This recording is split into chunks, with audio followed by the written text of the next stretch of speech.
Donald and Douglas are the Scottish twin engines of the island of Sodor. They had arrived from Scotland. They help out in the station yards and on Duck and Oliver's branch line. One day, the turntable at Tidmouth Sheds had broken down. Workmen arrived on board Butch and Laurie 1. Unfortunately for Donald, he was trapped at Tidmouth Sheds until the turntable was mended. He wasn't alone, though, as James was trapped along with him. It really is something to be as splendid as I am, boasted James. Donald sighed. This is going to be a long day, isn't it? What about the other Scottish twin engine? Douglas was at the docks, attempting to sort out the trucks. Murdoch was there as well. Where's Donald? He asked. He's trapped at the sheds after the turntable broke down. Lucky engine, he muttered, as he wasn't looking forward to pulling the trucks. Soon, Douglas was ready to depart the docks. Good luck, said Murdoch. Don't let the trucks push you around.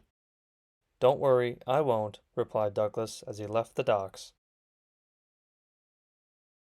Without Donald, however, Douglas felt worried. Back at the sheds, Donald was losing patience. James wouldn't stop boasting. I raced along the line and made it to every station on time. I was a splendid sight for sure. Are you even listening, Donald? Yes, I heard you, James. You crashed into a couple of tar tankers. Shut up, said James. It's not funny. Back on the main line, Douglas was struggling with the trucks. The trucks were trying their best to cause trouble.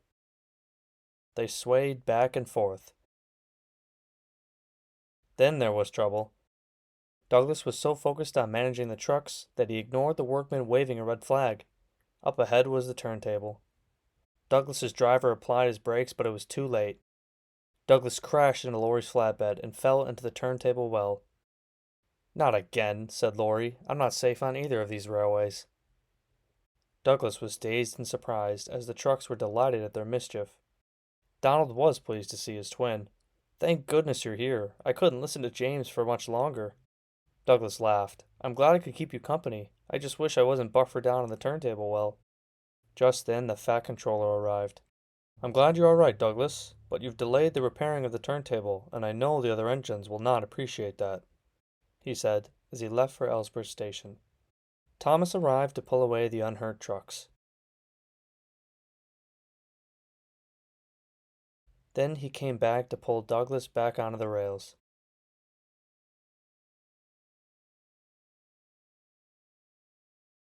Douglas felt relieved. Well, that could have been worse. Indeed, said Donald. You could have been as dented as Laurie's flatbed.